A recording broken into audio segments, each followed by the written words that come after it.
And welcome to Nocturnal Frequency Radio here live on the New Visions Radio Network. And of course, simulcasting live on our YouTube channel.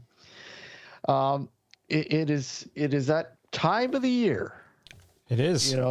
It's and it, hey, for those who are watching on YouTube and are curious who we have with us, come on, you can't be that curious. I mean, it's not like Fred has never been on the show before. That's right. Hey, Fred, how are you? Hey, and good morning, at least here from Sweden. Yeah, all the way from Sweden. It's what 3 o'clock in the morning there. Yeah. But I'm getting used to it by now. Appearing here. I set the alarm at like 2 in the morning to slowly wake up, and here I am. Well, what's this time of the year like in Sweden, like Halloween and that? I mean, I know in most parts of Europe, it's really not a huge thing. I mean, it is, but it's not like it is here in the Western world, so to speak. Well, I wouldn't say it's big here. You see maybe a pumpkin. I mean, not a real pumpkin, like a sticker. Or some of the stores have a little bit of that theme, but it's usually, they wait for a party weekend, and then the people, Swedish people drink very, very much when they drink, so they go out and get really drunk, and they dress up a little bit, but it's not big here. It's not big. It's. I mean. Like 10 years ago, it was even smaller. So now there is some kind of, happening around it. But it's still, the Halloween celebration itself it's pretty small, compared to other countries, without a doubt. Well, I notice with a lot of new people that come to here in Canada. I mean, it's not in Canada. It's not as big as it is in the U.S. I mean, the U.S. you go down there. And it's just incredible how they just decorate to the nines. You can go to the poorest neighborhoods in the U.S. and they're just like, wow! You're like, holy crap! Here it's somewhat like that. Not, there is, people sparsely on a street that will decorate and whatever else. And there are a lot of kids that dress up for Halloween and go out trick-or-treating and all that kind of stuff, but not nearly like it is in the U.S. But I notice a lot of new, say, immigrants that come to Canada, they really get involved with it. They really love it. Mm. They get so involved with it. It's just incredible how many kids I see from different countries like that might have come from a different country or were born or first generation Canadians, whatever, that really enjoy it, man. So it's really nice to see that. And I know I talked to a few friends in the UK and Germany, and they say the same thing. It's not a huge thing. In fact, I remember a good friend of ours, Gareth, was telling us in the UK, they didn't have pumpkins. What were they saying they were using? They used, what was it? Yams? Yeah, something like that. Something like yams. Some weird stuff. Funny shaped yams. They carved them out. So I don't know. Do you guys have carved out pumpkins there at all?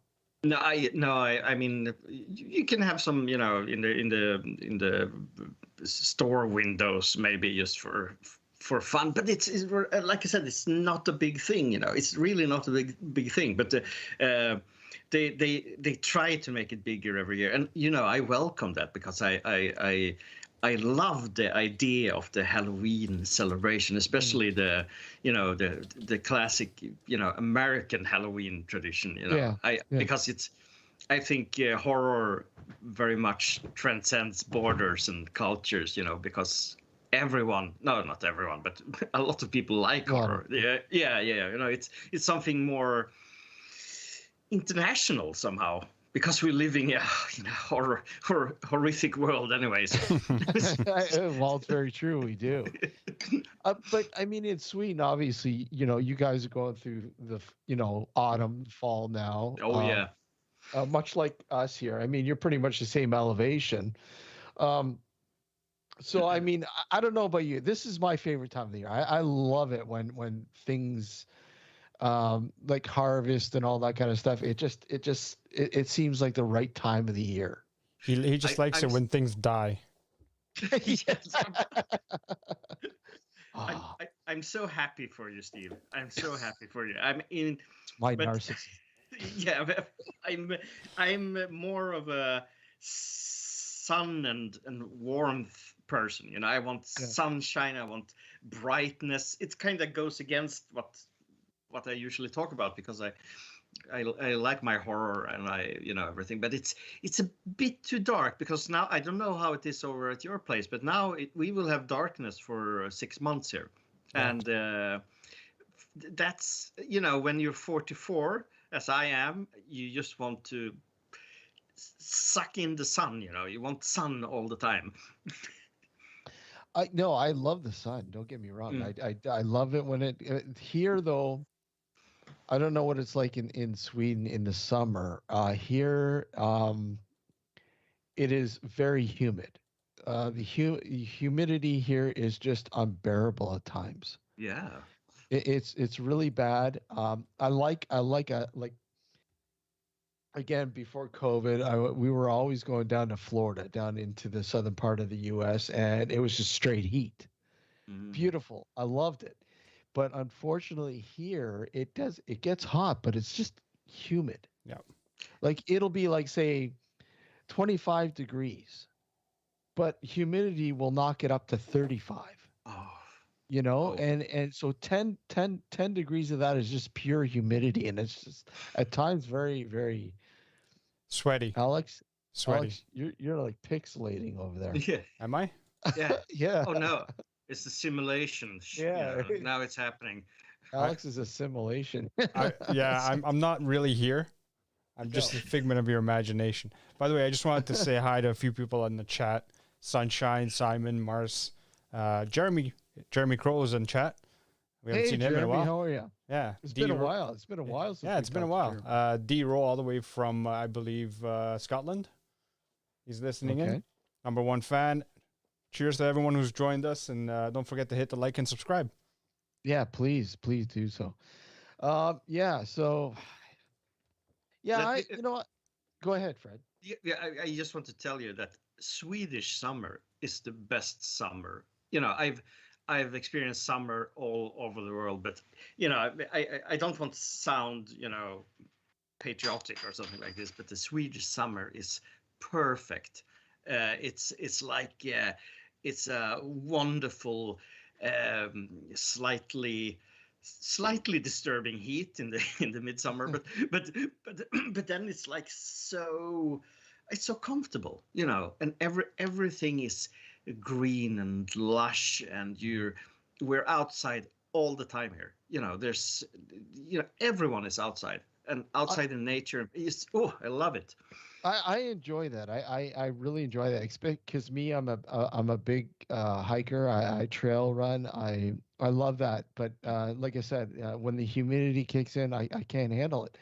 But yeah, I think that's one of the things that I really love about your YouTube channel, Fred. Going out and exploring all these different places in Sweden. Of course, mostly in the summer because it's the best time to do a lot of these places. Yeah. Because I mean, I know Sweden probably gets pretty brutal in the winter. Yeah, it is, and it's at the moment. I mean, the snow won't arrive until like January, February, actually. But it's oh really? It's very it's getting pushed further and further because of a lot of things, I guess, but let's not get depressed over the weather here now. But when the snow comes, it can be so much, and I always complain about one thing during the winter, and that's ice. I hate ice. Ice for me is like the worst thing ever. I'm acting like a very, very old man when I'm out walking. It's like it's horrible. So I rarely do these explorations during the winter. I did one I think it was last year or two years ago. The last 2 years is very blurry, I would say, where I visited a enormous fort, like 20, 30 kilometers from here, that I didn't even know existed. And we climbed it up when it was icy and slightly snowy, but it was beautiful to come up on this mountain, just look at the view around and this impressive structure. Of course you can see it on my YouTube channel. Wonderful experience. Now we're looking into buying a car, so hopefully by next summer we will go on longer trips and see other very, very cool things around here. Like, to give people an idea, like how far, because I mean, everybody, when they think of Sweden, I guess they think of Stockholm. Like how far roughly are you from Stockholm? I'm like 39 kilometers from Stockholm right now. So that's not too bad. No, I'm like in the right between Uppsala and Stockholm. Uppsala is like 25 kilometers from here. Two very old towns. Emanuel Swedenborg is buried in Uppsala. It's an university town. Beautiful town. Not much is happening there, I would say. It's Märsta, where I live. It's a old, it looks like a suburb now, but it's always been a place for it's like I can't find the English word for it, but it's like a center for meetings and trade and stuff like this. All this area was covered, or part of it was covered with water, so they came by boats here and did their trading. So it's like a it has naturally become a place. You have the airport here, you have train station, it's always been this meeting place for people. So I like it here. I like it here a lot. And I mean, like I said, again, to reiterate, the places that you've found close by that aren't too far, some pretty historic places. Yeah, I mean, this area is, this is the most. This is the area where you can find most ancient stuff in Sweden, runestones and mounds and ruins and everything like that. There's a lot of prehistoric things you can find if you just look closely. I mean, basically all forests around here you will find grave mounds, for example. I mean, as I probably mentioned the last time, I have one basically right side of the window. If you look in the bushes there, you'll find one. It's staring right at you. Yeah, so it's everywhere. It's really a historical area. We have some of the biggest rune carvings in Sweden and everything. Does it make you want to search more for something that just has not that has never been found? Yes, that's my that's my dream. Yeah. Recently, it was this summer. There was actually not here. It was in the south of Sweden. A person found what was probably the biggest. What is it? Copper treasure. I mean, it was like 50 objects. Under it wasn't even a grave mound or something. It was just a bunch of rocks, and someone decided to check these rocks, and you had this massive treasure of Viking stuff laying there, in perfect condition also. Maybe not copper. Yeah, maybe it was copper. Beautiful objects, and I'm sure this area is packed with things like that. But I mean, we're talking things that are thousands of years old. So it's if you're gonna find it, it's pure luck, I would say. But I would love it. My dream is actually to find a rune carving or a rune stone. That would be for me an amazing experience. I'm always, when I'm out in nature, I'm always taking a closer look at rocks and stones. Maybe there's something hidden there. So one day. That'd be awesome if you find something like that. Yeah, that'd be awesome. I noticed that Jeremy mentioned in chat there rutabaga. Yeah. That's basically what they carved in the UK. Turnip? I thought someone was saying it was a turnip, but rutabaga is more of a it was combination. A rutabaga. I remember, yeah. Yeah. That's what Gareth was saying. That's what it was this ugly looking sort of turnip thing. Yeah. that they would go to the store and buy and literally carve it like a pumpkin. They're beautiful. I've seen. They're horrifying, actually. It's like I'm surprised they're not like a movie horror icon or something like that. I guess that's the whole idea, right? Are you sure there's not a horror movie where a guy was wearing a rutabaga on his head or something? Nice. That would be awesome. I would love that. Talk about scaring the spirits away, right? Yeah. Well, yeah. I mean, that's essentially what it is, isn't it? I mean, that's what jack-o'-lanterns and pumpkins and all that kind of thing. Pretty much a German tradition, is it not? What, scaring people half to death? Or is the jack-o'-lantern, is it Irish? A jack-o'-lantern, I think, was Irish. I don't think it was German. Anyways, if anybody knows, write it in the chat. One of the two, and basically it was to ward off evil spirits, or during harvest, or something like that. I don't know. Well, I wish I knew. Now it was been a perfect moment for me to just say something about it, but I have no idea actually. Sunshine piped in. She said, or he said, Irish or Scottish. Yeah. I believe it has some sort of roots in Ireland or Scotland. One of the two, yes. Probably from the Druid days. Well, yeah.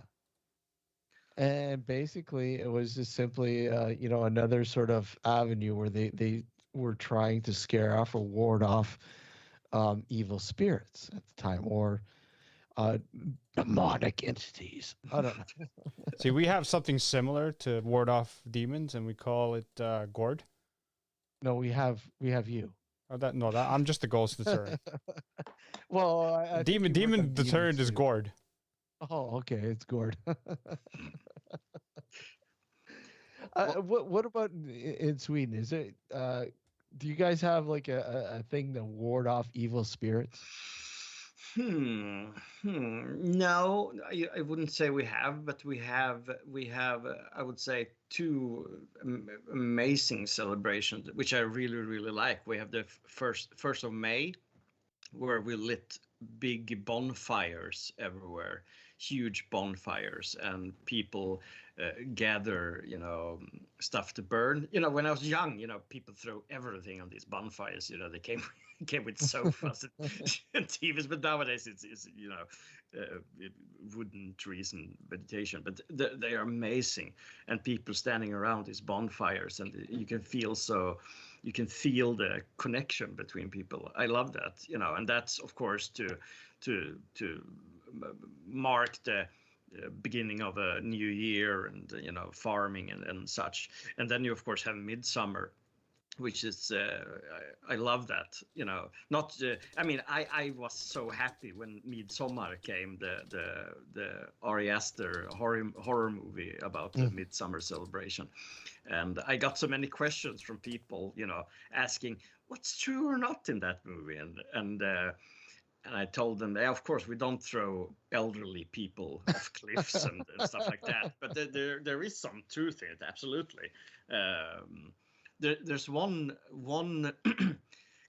scene in the director's cut where they throw, you call it a pine tree, the Christmas tree, that kind of tree, and they throw it in the water. And we have a similar celebration during the winter where we throw this tree out the balcony if we have a tree. But in midsummer they threw it in the water for some reason. But you know, if you ever going to come to Sweden and celebrate one thing, 1st of May and midsummer is the best, I would say. But of course, Swedish people get very drunk during those days also. So it's I'm not kidding. Even better. Yeah. I hope they don't get too drunk while they're throwing the tree off the balcony. Yeah. Oh, no, maybe not that day. No. But you definitely don't want to be underneath the balcony on that day. Yeah. Actually, Simon, I was actually going to bring that up because even in the UK, they celebrate the 5th of November, which is Guy Fawkes Night. Yes. But I think there's something also in May as well, if I'm not mistaken, in the UK. Correct me if I'm wrong, Simon, but I think I can't remember what it is, but I think there's something happening in May as well. Well, isn't that connected to like the Wicker Man? Yes. Yeah, it's around the same time. I mean, the Wicker Man have uses similar traditions as we use during midsummer. Midsummer, and I believe, Fred, if I'm not wrong here, but I think I'm correct when I say this. Midsummer is something that the Vikings brought over to the UK. Because there is still a lot of Viking, Norwegian, Swedish blood in the UK and traditions now, because obviously when they conquered a lot of Britain during that age, a lot of the traditions came with them, obviously, and I do believe midsummer is one of them. Yeah, I'm sure of it. I mean, there is still some debate if the midsummer tradition, with dancing around the pole, is a more, Norse, almost pagan way of celebrating, or if it's actually a reference to the Christian religion, because Scandinavia got Christians in the early 1000, I think. Some here in Sweden, this pole looks like a cross. Okay. But it also looks like a phallic symbol, with balls under it, sticking into the earth, into the soil, into the soil. So I'm there's still debate about this, but I of course go to the pagan Norse mythology fertility thing. It's way cooler, I think. Way cooler, and it seems more legitimate to me. Yeah, and it's the correct time of the year. It's about it fits a lot better, I would say, than if it's a Christian cross. It fits into the traditions here. Well, especially in May. I mean, May being, the spring in most areas, well, especially in that sort of part of the world, is spring. And, and sort of, you look at now, well, not so much now, as well, it's late harvest. I mean, harvest has gone by. And when you look at Halloween again, you look at, it's basically, people look at, the thinning of the veil and, things that have died have sort of crossed over, and now we have to, protect our loved ones from, anything that might be a little malevolent, if you will, or evil, or Alex-like. Yeah. Sorry, before you continue with that thought, I thought Jeremy posted something really funny in chat, and we got to tell this to Dr. Demon Gord. So, Gordon is Gaelic for triangular-shaped hill. So this is what we're going to be calling Gordon from now on. Dr. Demon triangular-shaped hill. Okay. Okay. Thanks, Jeremy. I needed that one. I have said now we can call our friend that. Well, we're gonna take a we'll take a break about 9:40, and that when we come back from the break, we're really gonna get into some of the stories, some of the really neat stuff that you've covered with your podcast, and maybe just let people know a little bit about the podcast, how it began, and it's in Swedish, but I mean, like I said, you know what, some of the stuff, the articles and the stories that you've found, Fred, they're pretty fascinating. Yeah, there is so much. We we had this idea a little bit more than a year ago to every week, once a week, report the weirdest, strangest, paranormal, supernatural, high strangeness news from all around the world. At the beginning, we done 50 episodes. 50 we recorded the 51st episode the other day, and we kind of really look for the most interesting thing. Not just at the beginning, the first episode, we even we had like 6 news per episode. We gone down to 4 because it takes so much time to record and find that we both have other jobs also. Um, but it's incredibly fascinating how much weird stuff you can find out there. Mm. A lot of it is centered to the United States and partly to the UK, but I'm always happy when I find some stuff from the African continent or from Sweden itself, because from time to time stuff happens even here, even if it's quite rare compared to other parts of the world. Yeah. Yeah, and the podcast it's called Märklighetsfaktorn, which is basically the Swedish word for high strangeness. And it's me and Jimmy Beres. Jimmy was a personality at Aftonbladet, a big newspaper, a couple of years ago, where he reported about strange news, and we decided to just join up and claim this subject in Sweden. So he was reporting this stuff for the news, for newspaper or whatever. Yeah. How was his stuff like? How do people sort of react to his stories? Well, Sweden is traditionally a very secular country, so Yeah. the subject itself, I think most people, they give it a laugh. They think it's absurd because Sweden is a magical, mystical country, but people are very, very rooted in our, collective consensus reality. Yeah. Especially when it comes to stuff that's not ghosts. A lot of people believe in ghosts or claim to have experienced something, but outside ghosts, cryptids, UFOs, there is a bigger skepticism, I would say. I mean, we have it, of course. There is those kind of experiences, but it's a different thing here. So I also think that why we decided to do this podcast was to let people know that there's a much stranger world out there than you would ever believe. Yeah, so I'm very happy we brought this gospel to Sweden. Yeah, it's one thing I've found, being involved with this for so long, and most people will find a sort of inquisitiveness about it. They may laugh, but then they go, "Oh, really? Wow, I had," and they always produce their own story.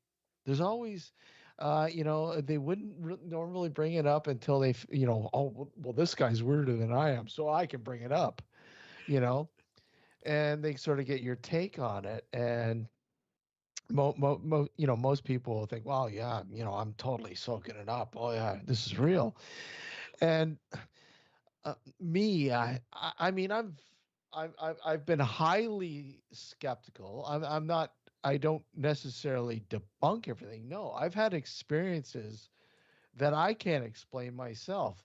And I truly believe there is a whole world out there that we have no idea about. We really just don't know yet. And we're only beginning to understand, if you will.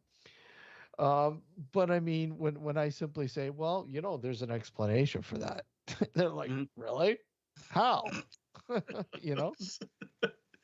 Well, I think it's a when you embrace this kind of stuff, this kind of news, this kind of stories, I think gives you a much more rewarding existence in general also, because uh, there is something more exciting with these non-materialistic things. You don't have to believe in it, or but just the fact that it's there and people having these experiences is so I think it's beautiful, because It's it's fascinating. yeah, it is, it's a if let's say everyone is imagining it, it still points to that the human animal is have imagination, that it's I mean, we're storytellers by nature, Yep. humans, and this is of course part of it, whether you believe it or not. I'm personally, I'm all for it, Mhm. even stories I don't believe. I'm happy when I read them or hear about them. I I wrote the other day that I kind of like, I kind of like hoaxes, a good hoax, a Mm. non-destructive hoax, where you see that the people are trying to tell a bizarre story without hurting people. For me, it's a huge difference between some nastier conspiracy theories than a Yeah. guy traveling around with a frozen Bigfoot on the countryside showing it. I love that. That I love. It kind of wakes people up from their normal lives to go and see this Bigfoot or hear about those goblins or whatever. This uh, it's a little vacation from our reality. But of course, I'm absolutely sure that some of these stories are true in one way or another. Yeah, well, there's so many things I think that a lot of people well, have never heard of or never experienced, and then all of a sudden they read an article about it, and well, that is just weird. Like, I mean, one thing that fascinated me that I had no idea about, and then when I looked at the history of it, I was like, wow. And that's the Blue People of Kentucky. You ever heard of that about them? No, no, no. There's What's that? okay, so You talk about Smurfs? basic, yeah. Basically, there's a population of people in the foothills of Kentucky, and I believe in other parts, sparsely in other states close to Kentucky, that have are French in origin. They were French that migrated there, and I believe it had something to do with incest or whatever, that over years of incestual sort of relationships, their pigmentation, they were blue.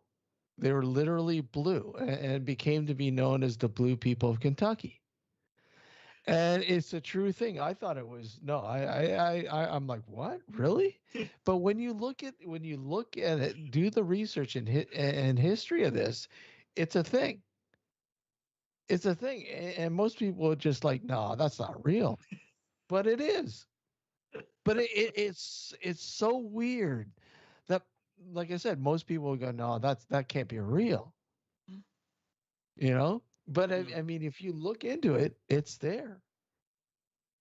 Yeah, I mean, we don't have we don't have anything like that. But I mean, people aren't aware really that if you go up north in Sweden, you find very, very secluded villages or small towns where everyone belongs to the same religion. We're talking Sweden, where that kind of stuff usually doesn't exist. But you can go to small towns where people are, I don't know the English word here, Lestadians. It was a preacher who lived once, who so these people, they don't have curtains in their windows because that's sinful. It points to that they're doing something sinful inside. And they're also have a slightly changed, different appearance because there is some inbreeding going on. And this is a fact, but people refuse to believe it because this is Sweden. Something like that never happens there, but people just don't talk about it. Not exactly the same thing as blue people of Kentucky. I'm aware of that, but it just points out that there is interesting things out there that people just ignore, basically. Why? We'll take a break in a couple of minutes, but I mean, why do you think that is, Fred? Do you think simply because it just frightens them, or what do you think? What? Yeah, there is some fear involved, but it's like, I guess it's the classic fear of the unknown. People are very, very comfortable with what they have. So they're afraid of something that goes against that, I guess.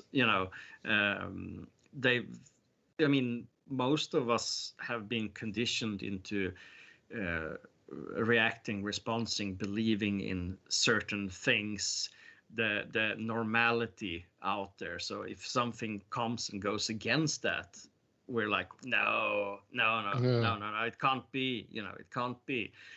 And that's I think it's different.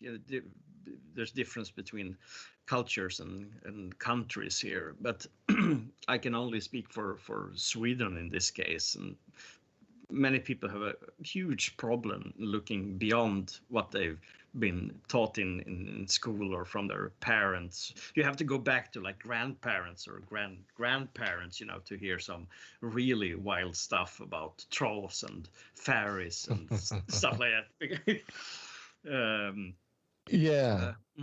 Quickly throw out your website, so because we'll take a break, but quickly throw out your website and so people can check out more about you. Yeah, you can easily find me on Twitter. And that's Homo Satanis, the username Homo Satanis, and Instagram Homo Satanis. And I also have a movie account on Instagram, Schmollywood Babylon, where I post basically all movies I watch, and been doing that for many, many years now. I think I'm up in like 5,000 or 6,000 posts about movies I've been watching. So yeah, there you can find me. Well, it's like I think a good friend of ours, a mutual friend of ours, DZ, he used to call you the Swedish ninja. Yes. Well, yeah. I don't remember why really anymore, but I should start using that name on the internet. Yeah. Folks, if you'd like to follow us on Twitter, you can do so at Dark Discussions, and again, Facebook, just simply type in Nocturnal Frequency Radio. And again, if you haven't subscribed to our YouTube channel, please do so. We'll be right back here with our good friend and returning guest, Fred Andersson, all the way from Sweden. Thank you again, Fred, for joining us tonight. This morning for you. Yeah, this morning, yeah. Oh, so early. Yeah. Okay, hold tight. We'll be right back, folks.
And welcome back to Nocturnal Frequency Radio here live on the New Visions Radio Network. And of course, simulcasting on our YouTube channel. Thank you for joining us tonight as we have our good friend and returning guest, Fred Andersson. I once again, thanks for joining us, Fred. Thank you. It's a pleasure, as always. So, of course, as we sort of alluded to before we went for break, you've covered some really interesting stories with your podcast, and finding them. I mean, the web is full of strangeness. There's no doubt about that. But to find that one story that just sort of, wow. I mean, I know it's increasingly harder now, because a lot of stuff that seems strange seems to get like more coverage. But there's always that one story that, wow, I've not. Wait a sec, and those are the stories I think that fascinate me the most. And I think a lot of the stuff you've been able to find or have found. Yeah, I mean, if you look at the African continent, they have quite reoccurring news about goblins. They call it goblins. There's sea goblins and there's land goblins, and there's some truly bizarre stories about these creatures, and I've been trying to figure out what they are exactly. But these are stuff you can read about in the newspapers and media in general. I remember one of the first news we had was about it was like a couple of police who visited a home because they had a report there were like a couple of goblins hiding in a bag inside the home, and they fought off these goblins, which is, when you read it, you get a quite unique look into their cultures and beliefs, because when I read it, it's like, what is this? What do they mean, first of all, with goblins? Is it goblins as we see it? Is it some kind of trolls? Is it demons? But this is such a big part of their culture and belief system there, so it gains national news media.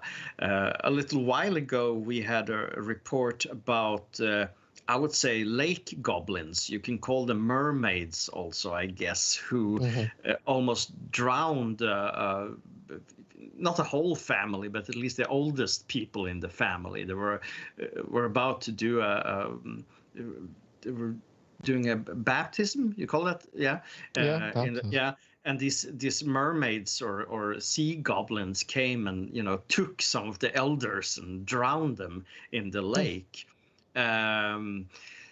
There's, especially from that part of the world, you have a lot of those utterly strange things coming. So from South America, Brazil especially, they have a beautiful tradition of telling stories or experience weird monsters, and you've probably seen them. They had a couple of werewolf-like monsters, like about a year ago, where you had these big hairy creatures, lurking in the garden. They also have, not the Frisco crawler, but they also have some kind of ghost pants. I like how you brought that up, the Fresco crawler. I mean, that when I first saw the security footage years ago, when that first broke, that still fascinates me. Yeah, I love that footage. I mean, the original classic footage is, I mean, it's one of the coolest out there because of it's so absurd. It's so absurd when you watch it, and when the longer you look at it, you could imagine that these are some kind of construction, with attached lines or something like that. But it also have some kind of odd, very realistic, organic or biological movements. Exactly. Yeah. I think there's I think I've seen like 2 or 3 videos of these, but the original video I would say is the best because it's otherworldly. You don't, when you watch it, it's hard to comprehend what the heck is happening here. What is this? And well, I find it very interesting that some people are sort of equating it to something in in that particular area where that was, Fresno, California, where that person caught it on their CCR, video surveillance sort of system, and you watch this and you go, okay, something's got to be up here. But when like you said, when you watch the movement of these things, it just doesn't make any sense. Indigenous people have known about these creatures for years. And this is something that's in their gambit, if you will, of creatures that they've sort of archived, if you will, that were, all of a sudden, bang, we've been able to capture some sort of legitimate footage of.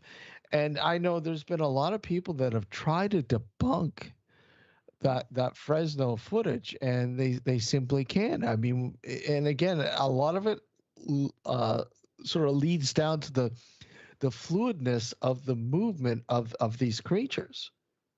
Yeah.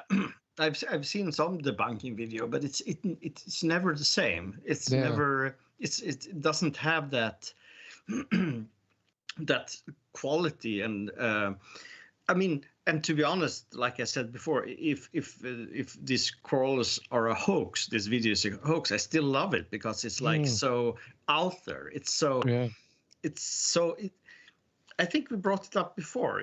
If you people who tell stories and experiences which are really high in strangeness, which is absurd, I tend to believe them more than if someone just sees a gray alien or a dot in the sky, or because the added weirdness of it makes it unlikely for them to actually tell this story officially, in my opinion. Of course, you have people who want attention, etc., etc. But there is something with it that I feel is more convincing. No, I agree. I mean, like I can think of two shows that we've done on here. Well, there's been a lot, but I mean, there's 2 that stand out that when people look at the stories or listen to the shows or whatever, they'll go, wow, like this is just really like but when one of them I just posted on our YouTube channel not too long ago, and Alex, you'll remember Blood Monarchy. I mean, when you listen to this guy, you're thinking, okay, either this guy's a very elaborate storyteller or this guy really experienced what he did. We're talking about everything from the Montag Project to I don't know if you know much about that, Fred, the Montag Project. Oh yeah, I do. There's this. I actually love this documentary, the Montag Chronicles. Yeah. By what's his name now, which I find. Have you seen it? I don't think I've seen the Chronicles. No. No, I'm aware of it, but I haven't seen it yet. It's a great documentary because I think they're interviewing like 3 or 4 people who claim they were involved in it in somehow, some as victims, some as staff.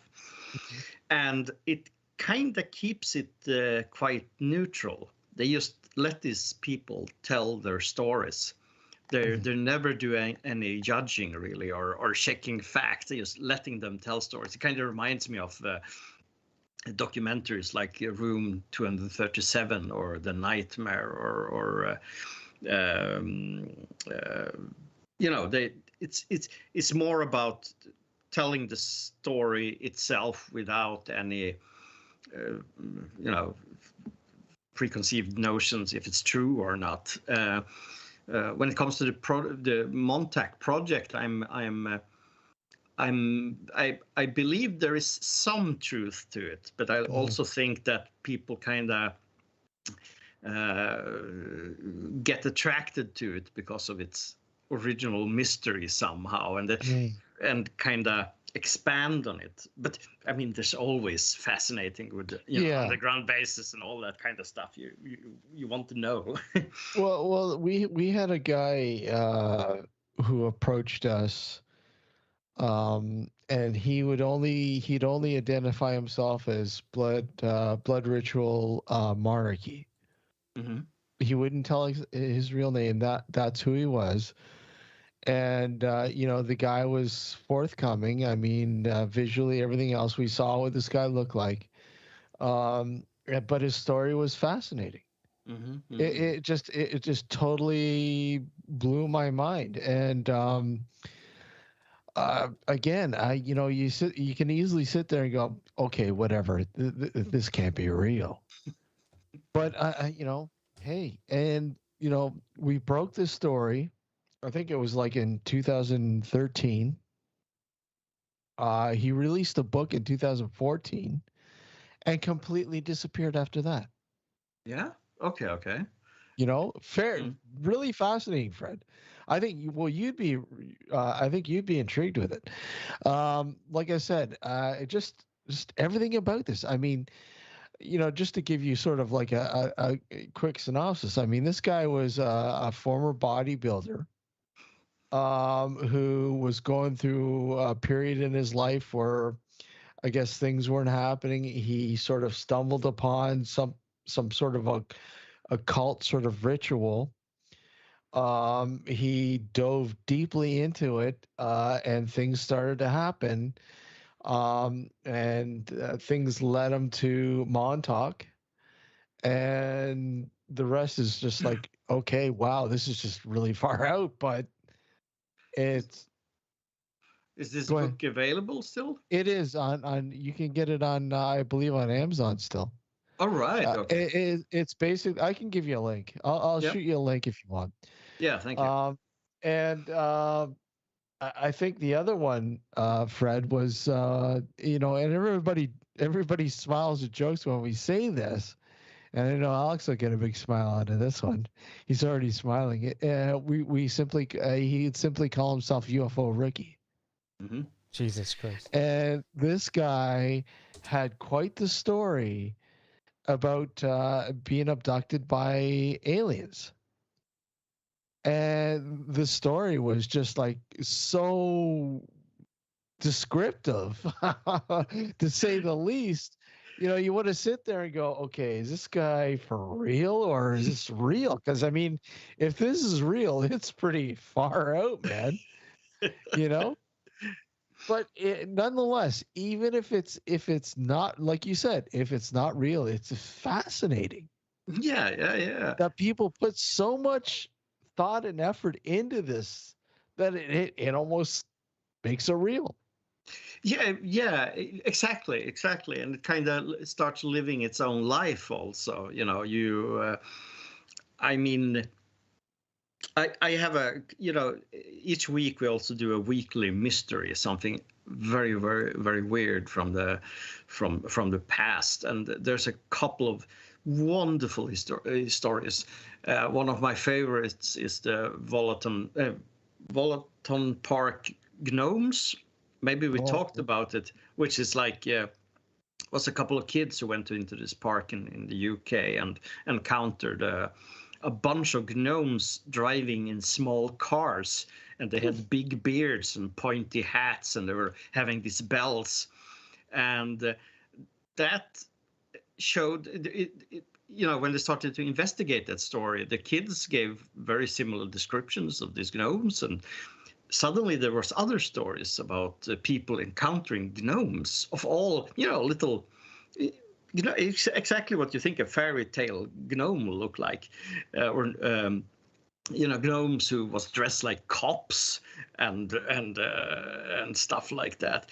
And then you have Sean Hingley's encounter. I think it was like 78 or something. She was in her kitchen, and she saw a weird light outside the window, and she opened the door, and there were like three, what she described as fairies, like 1 meter tall, floating in the air in front of her.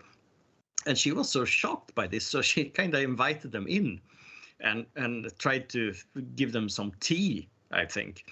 And they're floating around in her home for a while, checking things out, and then they flew out and flew into a UFO and and went off. And that's one of those stories which is like, what's going on here? Was it did she fall asleep and it was a lucid dream, or was it something that really was happening? So many of these, I don't want to use the word insane, but I'm using it, insane stories out there, which is like, anyway, I love when the stories and experiences goes a little bit further than the usual stuff we hear. Well, you mentioned gnomes, and Yeah. I think gnomes have always been an area that have interested me for years.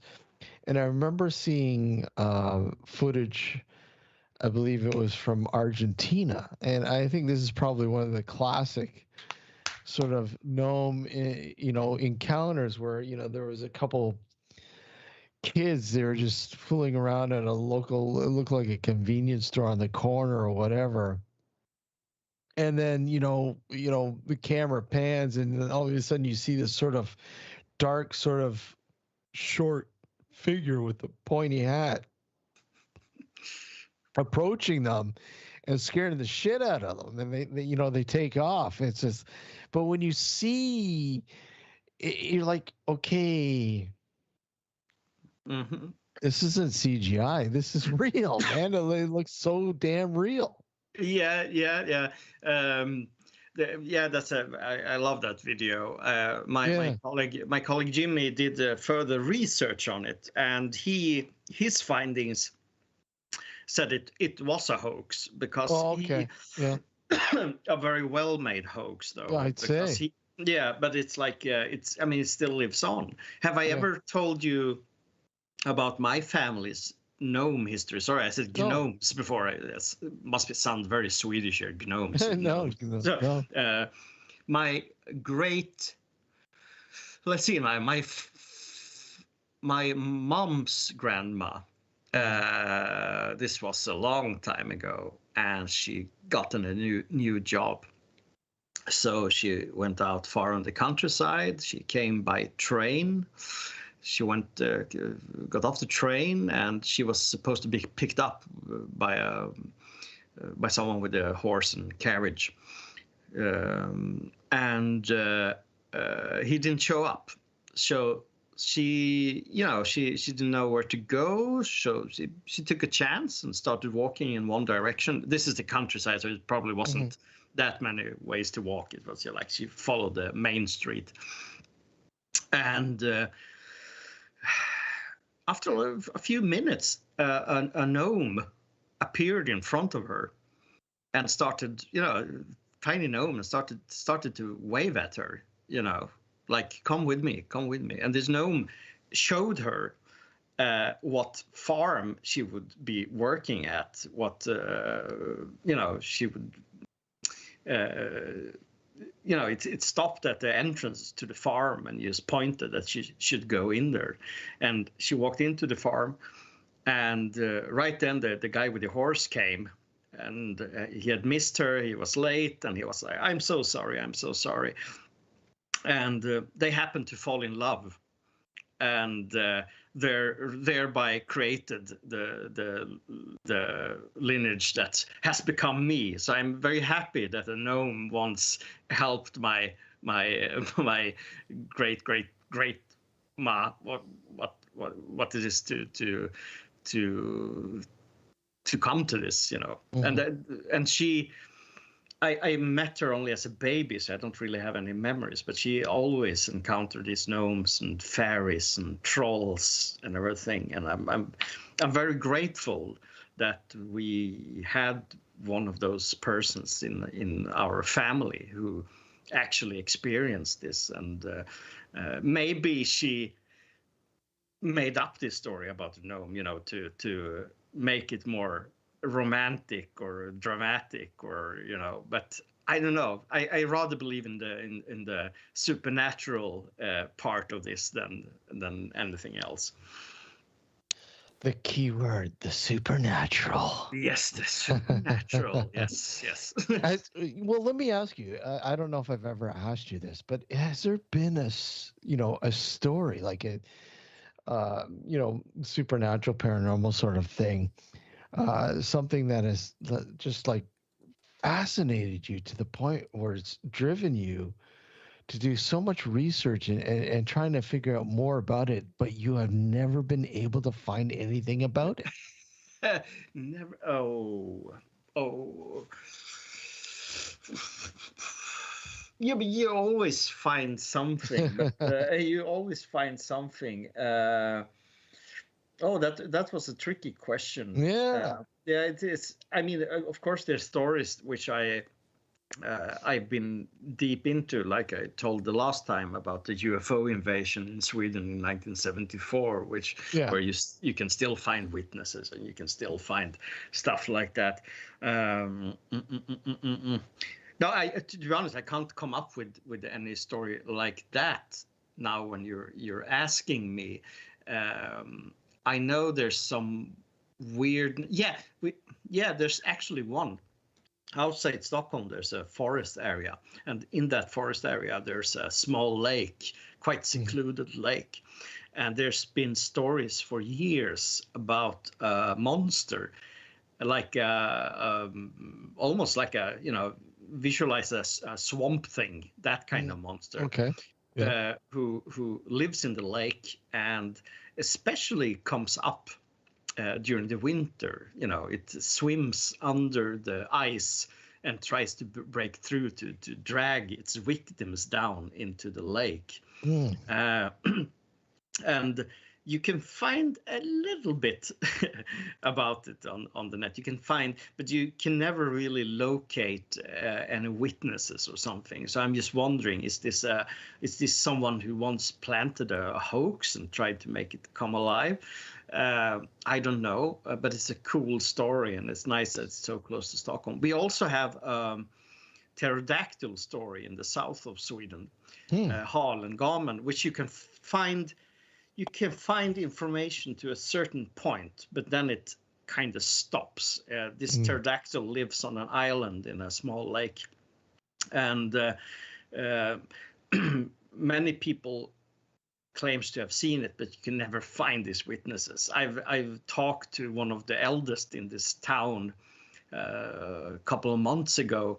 Actually, he called me because he noticed that I was, you know, doing research trying to find something. So he called me and said, "Hey, I'm living in this town. What is this thing about this pterodactyl you're looking for?" And I explained the story to him, and he said, "Well, I've never heard about this." And he was a former guide on this lake and this island. You know, he took tourists around and he never heard about it. But the story itself still lives on. And I still would love to find someone who actually have seen it. Or I just want to know, is this a hoax? Or is it based on some truth, you know? Do you find it that, you know, when you're doing some of the research, like locally, obviously, with some of the local stories in that in Sweden, are you finding that people are very, you know, helpful? You know, are they willing to talk about this, or they're very sort of reserved? It's quite difficult to get people to talk about it, on television or something. If it's about ghosts, it's okay. But if it's something else, they're quite reserved about it. Yeah, that is. But I mean, I did. We have an island called Gotland outside Sweden, and I was doing research about an old farm from the, Viking age, and it's still there, and it has all these rumors about a black figure with a cloak, a big hat that attacks people. Which is kind of physical for it's not the usual friendly Swedish ghost, the gray lady or whatever. And I didn't expect to find anything, but when I start to call people and ask around, suddenly I found witnesses who literally had seen this dark figure with a black hat, threatening aura around this farm and on the farm. Very, very strong visual encounters. Absolutely not just a shadow. They saw a floating man, basically. And I love how when you start digging deeply, there's stories everywhere. We did an investigation of an old sanatorium, a hospital, and I didn't find anything really, except when someone told me, well, I saw a photo of a ghost once, and I started to look into that, and I found the old janitor and who lived quite nearby, and I said, have you heard about this ghost photo on this hospital? And then he said, well, I was the one who took it. So he managed to give it to me, which was quite cool photo, actually. You could see like a figure of, I would say, it kind of looked like a nun or an old-fashioned nurse or something like that. And this guy was totally convincing. He would never make this up. I believe I can nowadays. I can feel if people are lying or just making up stuff. But this guy, he didn't know himself what it was. He took a photo and there was this shape on it, this figure of something or someone. So I think you have to be quite up and personal with people to make them open up a lot. It's a huge difference, when I've done research for American places. Everyone is willing to tell you something. Everyone has a story. That's like you don't have to ask; they just give you something. You have to dig deeper here. They're already ahead of you. They're like they're psychic. They know. They know why you're there, Fred. Come on. They know why you're approaching them. Come on. Yes. I remember going down and investigating, having a thing set up to investigate. I don't know if you're familiar with Waverly Hills Sanitarium. Yeah. We had a private investigation set up there. And one of the people that I worked with to get it set up, she had basically showed up at our hotel room and started feeding us all these stories about this place. And I'm like, I don't want to. I like them, but I want to hear them afterwards. Yeah. I want to go in with a clear head. And I told the guys, go with a clear head. Don't form any opinions. You find something great. But some of the stories were over the top, Fred. They were just over the top, but when you're dealing with a place that has the notoriety that Waverly Hills has, that's one of the problems. I mean, some of the most popular areas, you're gonna get that no matter what. No matter what. Yeah, that is. I always wonder, if places like that, because there's so much stories told about them, that the stories themselves are creating experiences. Exactly. Yeah, and that by itself, I think, is kind of fascinating. But It is it's also, fascinating. yeah, but it's also more difficult to kind of without the, are you imagining or is it really something there? I mean, mm, it's a whole subject of its own. This the haunted location. Everyone knows it's haunted. Everyone knows things are happening, and just because they know it, stuff happens. It's I there must be a word for it. I don't know, but Yeah, it's well, I know I think the coin that we used with Waverly Hills was the paranormal Disneyland. But I mean, hey, not to knock Waverly Hills. There is a lot of stuff going on there. There really is. But I mean, how do you decipher between reality and the amount of stories that have been told? I mean, the only way is to actually look at the actual history of the place hmm and then do the research on the actual history and say, look at okay, bang. yeah. We're gonna take a break, and when we come back, we're gonna talk more about this. We're gonna talk about you got a new children's book out. Yes. We'll talk about that a little bit, obviously, because I know it's only in Swedish right now, right? Yes. But I mean, still, we'll throw that out and talk a little bit about that and more. I mean, we've got a lot to talk about, so don't go anywhere, folks. We'll be right back with Fred Andersson. You're listening to Nocturnal and watching Nocturnal Frequency Radio live here on the New Visions Radio Network, and of course on our YouTube channel. Don't go anywhere. We'll be right back.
Reeves here from Paratalk.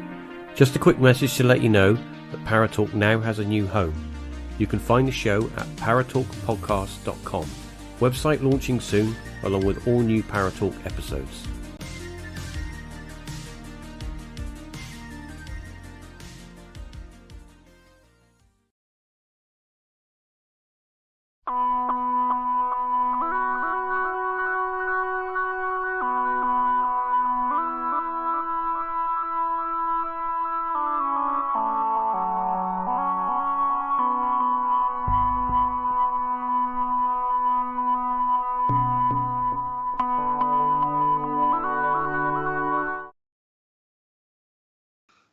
And welcome back to Nocturnal Frequency Radio here live on the New Visions Radio Network, and of course simulcasting on our YouTube channel. And once again, we're graced with the presence of our good friend Fred Andersson, who's up very early in Sweden, and we want to thank you again, Fred. I know it's awfully early there.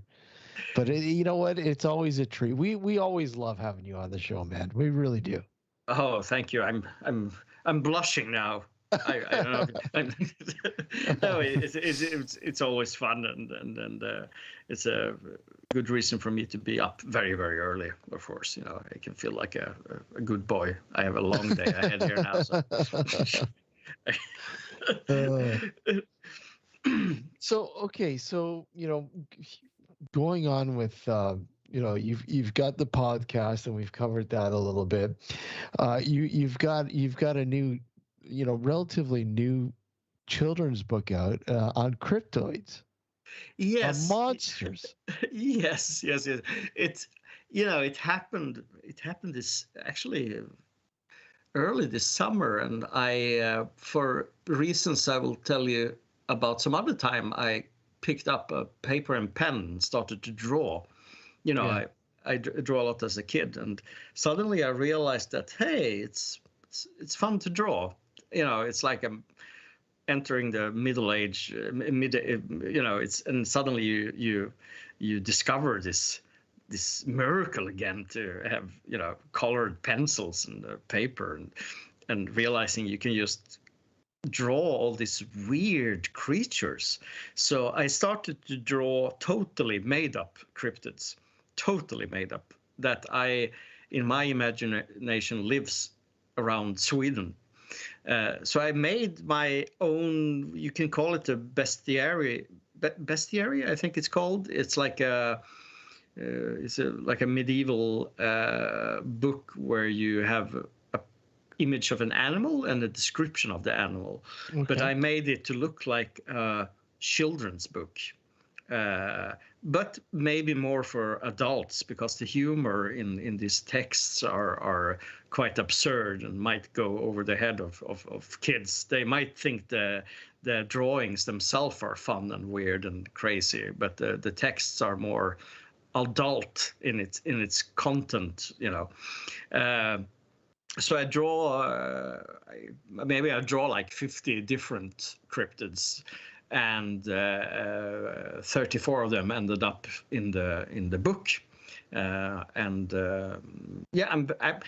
It was something I didn't expect to do, actually, because it's like I've never done something like it, but it just felt I had to do it. It was some kind of urge, to do this, and it's gotten very well received, and I would love to see it in English one day. I have a friend who's helping me slowly to translate it so it in a proper way, because I don't want it to look like Swinglish or something like that. Well, I think that'd be pretty cool, though. I mean, kids love that kind of stuff. I mean, what kind of response have you had over there with it?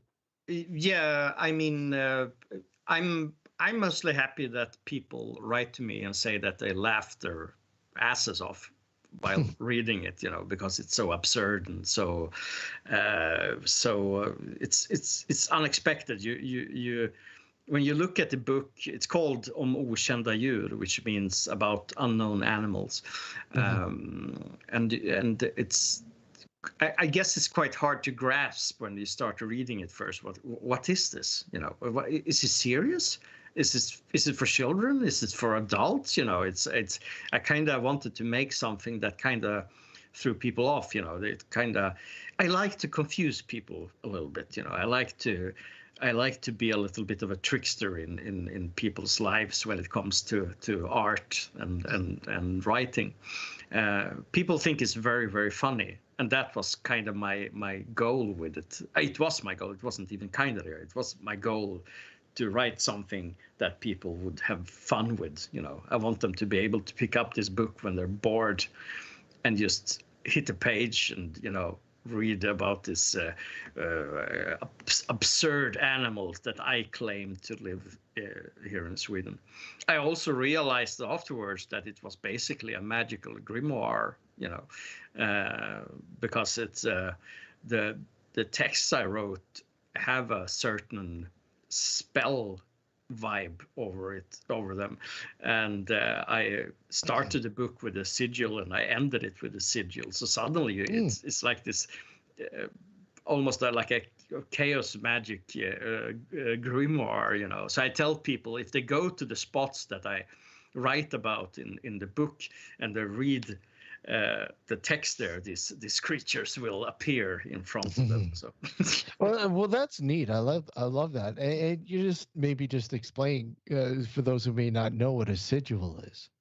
A sigil is like is something you make. It could could be the classic sigil is that you take you take letters and you create a symbol from them.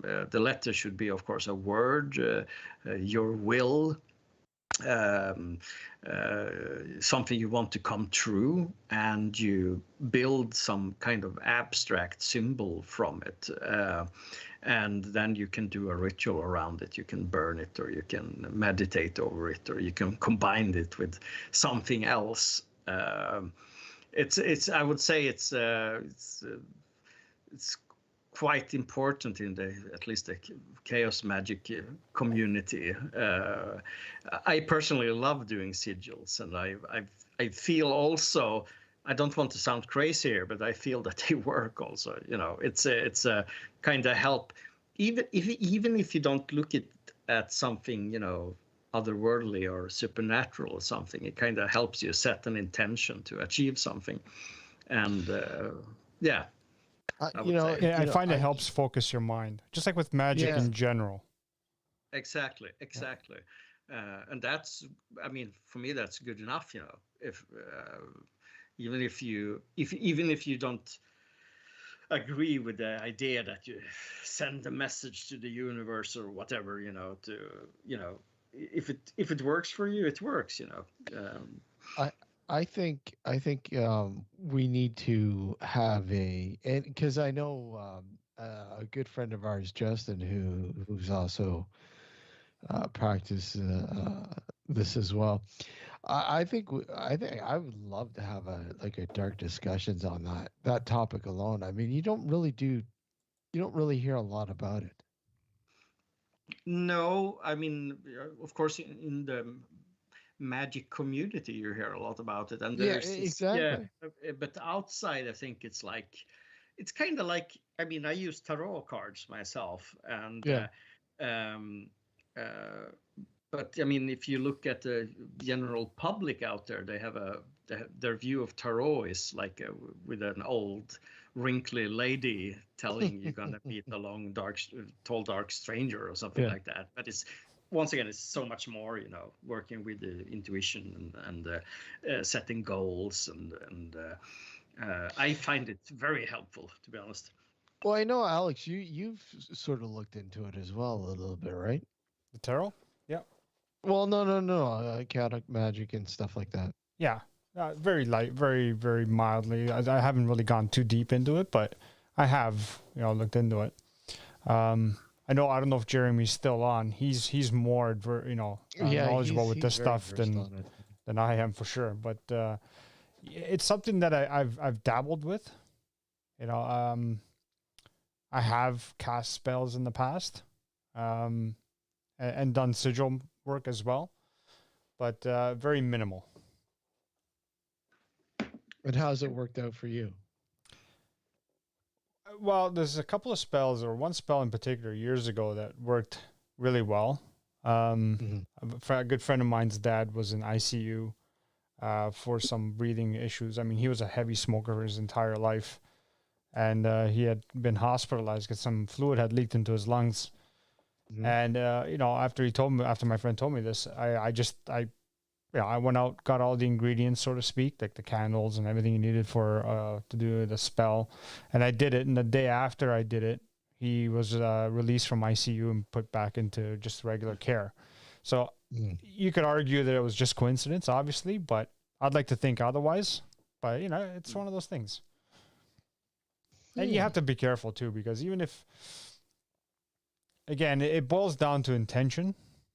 What your intent is really counts. And I think over the years, the way I look at magic or any spells in general, it's more what your intent is rather than what the spell itself does. So if your intention is not good, no, go ahead. No, I was just gonna say, if your intention is not good, that's what's going to basically cause the change. It's not necessarily the spell. The spell is used to try to help you focus on your intent. You have to follow certain steps, and it's all designed to help you try to focus what you want to achieve, right? And I think a lot of people who sort of, I don't want to say dabble with this or get involved with this, they don't even think about intention. I mean, that's No, not a concept that sort of, you know, gathers in their brain when they do this. no, and I was the same way when I first started, right? This is after many years of, reading more into it and sort of speaking to other people who have practiced magic for many years. And from what I can gather, it's not necessarily the spell itself that works. It's, again, the spell doesn't matter whether you follow chaos magic, whether you follow any other sort of denomination is not the right term, but let's use that for now, just for the sake of the argument. Doesn't matter what you follow. All the spells are designed to help you focus what you want. So one of the key things that they all tell you to do is, what do you want to achieve? Make sure that's clear and you know what you want. And then the steps that you have to follow, whether you have to get candles and light them a certain way in certain positions or whatever, it's all designed to help you sort of achieve that goal, right? And throughout the whole process, you're constantly told you have to keep what you want to achieve in the forefront as you're conducting the ritual, right? So I think it basically boils down to mind over matter sort of scenario, right? And the spell is just it's just designed to help you focus that. Yeah. That's why I think maybe we shouldn't have Dr. Demon Gord on anytime soon. Yeah. No. Fred, I really wish there was like a in Star Trek they had the transport, you hear bang, you're there. I'd love to have you here with us because we're shooting a documentary right now called The Dark Woodlot. Yeah. And I think you would be really fascinated with this place, even though it's such a small place. It's what we've experienced there so far has been really intriguing. You've been working on that for a while now. I mean, we wanted to shoot some more additional footage, and unfortunately, things have not worked out the last couple weeks. But we did manage to get out there on Friday to do some additional footage. But hopefully, we'll have it wrapped up before Halloween. Hopefully. Oh. Awesome. Yeah, I'm really looking forward to see it, So I'm keeping an eye on it, and I don't know so much about it, but I'm intrigued because I wonder what you're up to with this. I'll give you a little synopsis. Okay, so basically this is based on a very rare story about a person who was driving home from work, and this is in the 70s. And a person was driving home on this, old, like this road. There was not much there except for farmland at the time. And he was driving, and he had noticed, as he was driving by this open farm field, at night, this woman was walking aimlessly in the field, and she looked like she might have needed help. So he pulled over to the side of the road, got out of the car, and started walking into the cornfield, into the field, to see if she needed help or whatever, if she was in distress. Blah, blah, blah, blah, blah, blah. As he got closer, she had just disappeared. Yeah. So, I mean, in itself, that alone is like, okay, that's weird. That's creepy. To have an experience like that. So doing a little bit of background research on this sort of thing, what I had found out was that you know, there was X amount of farms in the area at the time. And there was one farm in particular, roughly around the same area where this had happened years before. Uh, there was a woman who had been killed, struck by lightning when she was out tending to some cattle who had been in distress. Ah, And yeah. I'm like, okay, so there we have a link. You know, okay, Mhm. so I don't know. I, I want to sort of expand this small little, like, nobody knows about this story, Yeah, yeah, yeah. but what's even equally more intriguing about this, Fred, is the fact that when I went back to try to find the initial story that somebody posted about this, it's gone. I literally cannot find it anymore. Oh, yeah. That yeah. That makes it even more intriguing. I You know what I understand. mean?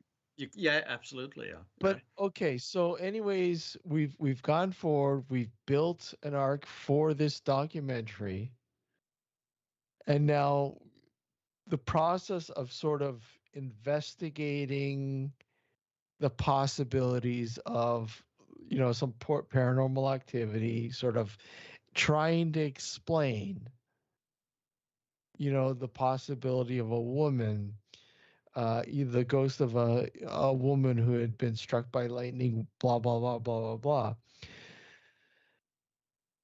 Alex, has there been a lot of weird shit that has There's been happened some there? weird stuff happening. Yes.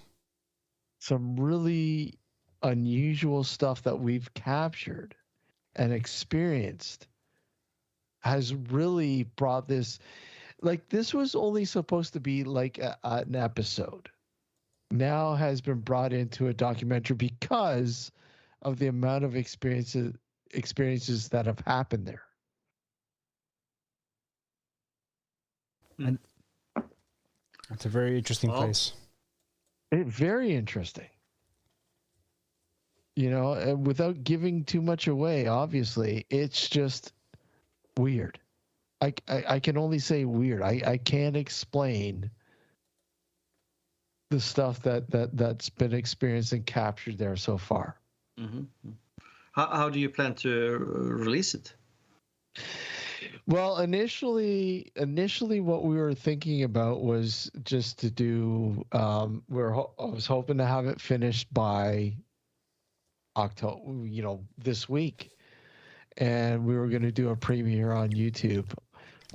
That's not going to happen because we've got to uh, bring some additional footage back in because there's just so much going on that we need to tie together. So, you know what it's like. You know, so yeah, it's just a matter of getting that additional footage and then bang, tying it together. And I don't know. Mm, I would really like to put this in a festival, mhm. but who knows? Well, I'm looking forward to it a lot.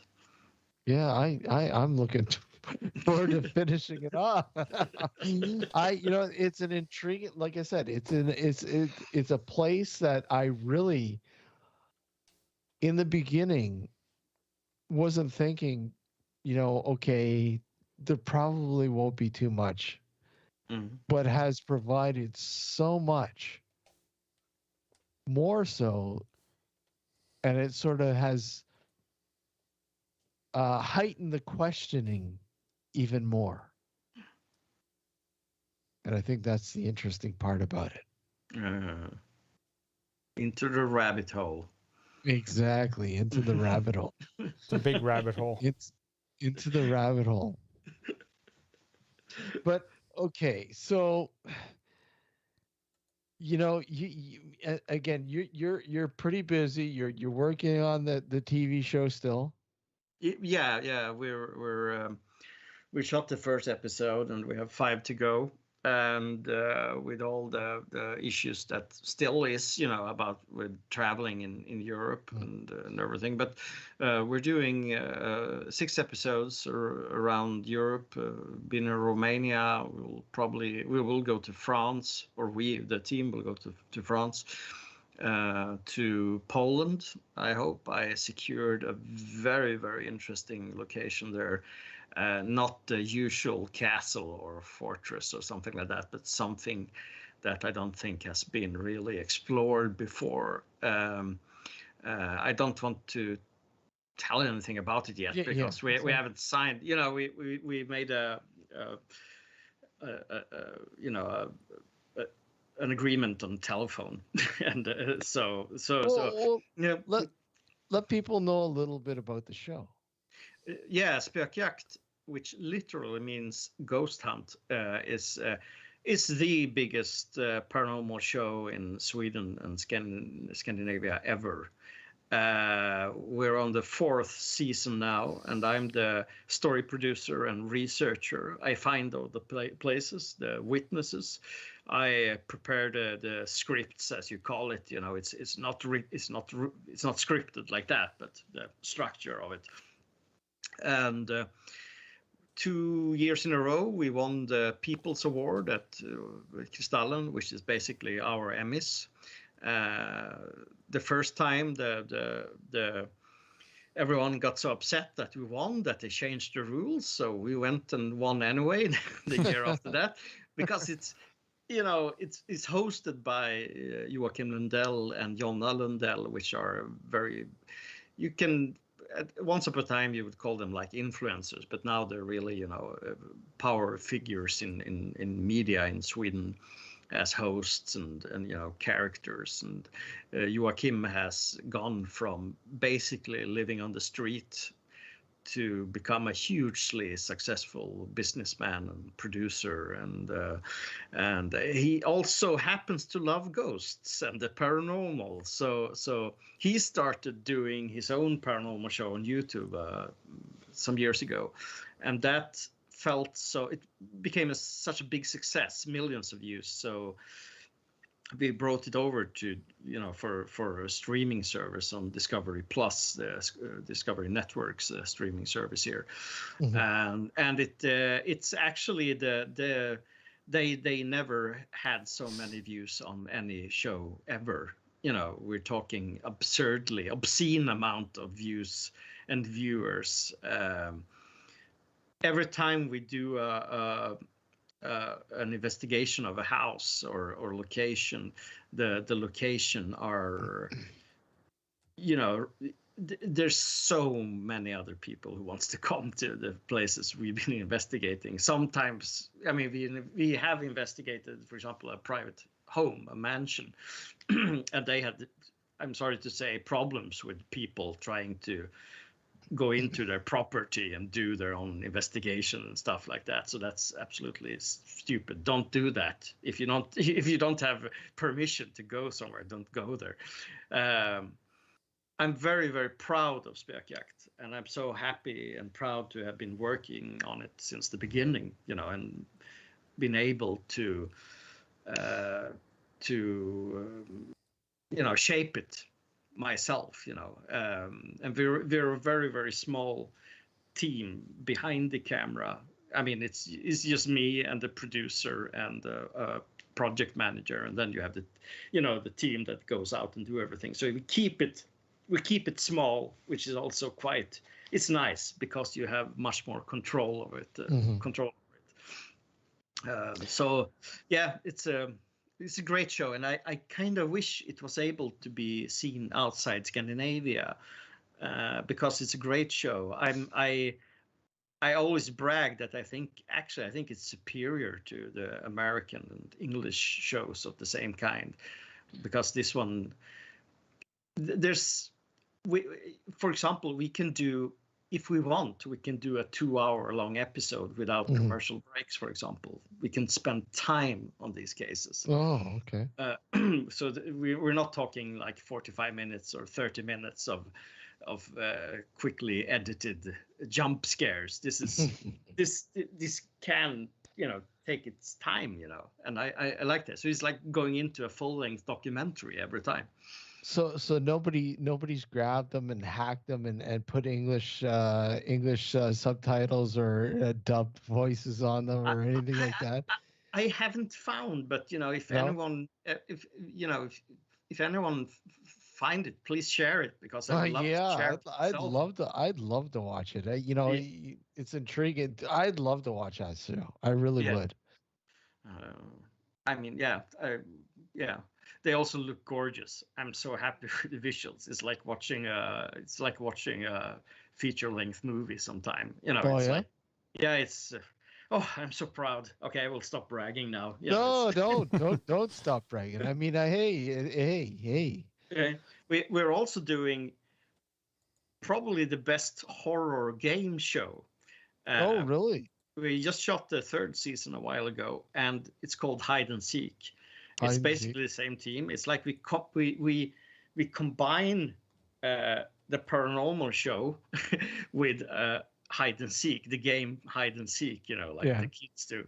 So we have all these celebrities though hiding in a horror location. The first season was a castle, the second was a hospital, and the 3rd season it's like it's basically a village, and they're hiding there during the night, and they're getting constantly attacked by these horrific creatures and characters. We had a guy with a chainsaw in the last season, chases them, and it's also a big success, and it's such a fun show to work with. It's insane, actually. It sounds fun. Yeah. I hope the format will be, sold to some other country, because I'm so curious to see what the Americans or Canadians or British or French will do, with this, That's pretty neat. That's really cool.